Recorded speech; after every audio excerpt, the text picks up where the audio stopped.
Hey kids, how's it going? It's Grandpa. I hope you're doing well. And one of the things I wanted to start off by just saying is I ordered a microphone.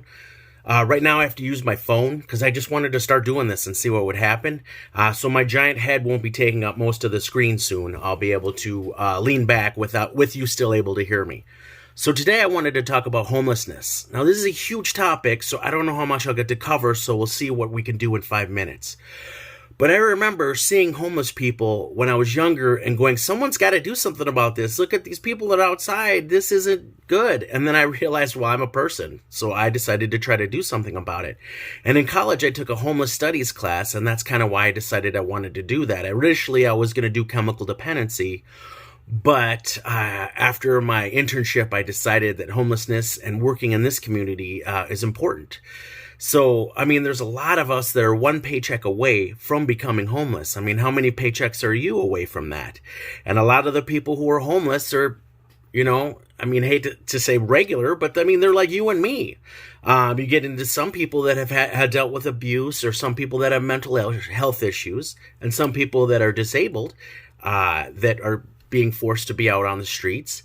But a lot of people too, could be in any situation. So of the homeless population, a surprising, staggering amount, 40% are African Americans. And when you realize that African Americans only take up 13% of the population, that's huge. And that's a big problem. Most homeless people are men, but there are quite a few women now and children that make up about 40% also. 10% are veterans.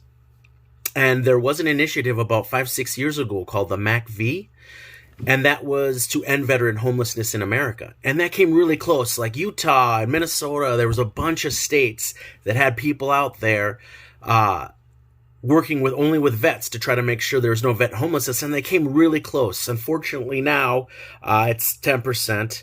11% are women who are fleeing domestic violence. Also, a divorce is a big reason for people to become homeless. And as I alluded to earlier, people with disabilities a lot of times would love to be housed. I mean, the vast majority of people I ran across wanted to be housed. They just didn't have the proper supports to stay housed. When bills come and stuff like that, it can get overwhelming for people with disabilities. Jobs, too. Credit's another thing. You have to have excellent credit, and when you're looking at apartments now, it's like $1,200 to $2,500 a month, and you're talking $250,000, $300,000 a month for a home, a smaller home. So we're starting to price ourselves out of the market.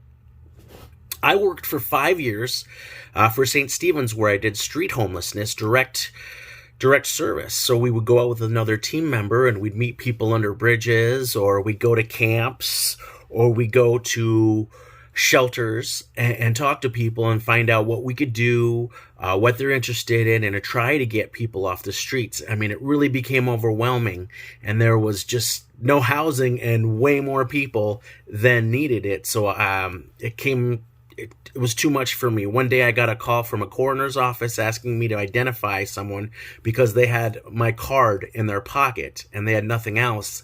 And that was kind of where I decided, I'm going to work with other people. And right now I work with people who have mental disabilities, and I try to keep them from being homeless and try to help them achieve their goals. So we're running low on time, but one of the things that I encourage people not to do is to give to panhandlers. Now, panhandlers only make up a small portion of the homeless population, and there's also a portion of the population that work full-time. But $7, $8 an hour is not going to cut it on getting an apartment, and it's certainly not going to cut it if you have a family. So a lot of people in shelters or outside are working. But the people that are panhandling, please don't give to them, because that keeps them going back to the same spot. So if they're at this corner and they're getting money, they're not going to want to change. They're going to want to just keep going back to that spot. If they're not getting money, they're going to have to find either a different spot or work with a homeless representative that can help them get off their feet and get going. Second thing I wanted to talk about is the Homeless Memorial March, which I do every November, and we help honor the people that have died from homelessness. Unfortunately, a large number of people die from homelessness, whether it be freezing to death, overdoses, all kinds of issues when you're living the transient population and safety too, murders too. So we do that every year. I want to talk more about homelessness, but I'm running out of time. So please subscribe. We'll talk about this more, and check out my YouTube page, which is JC Zabala, and I'll leave that info on there. So you take care. I love you. Bye.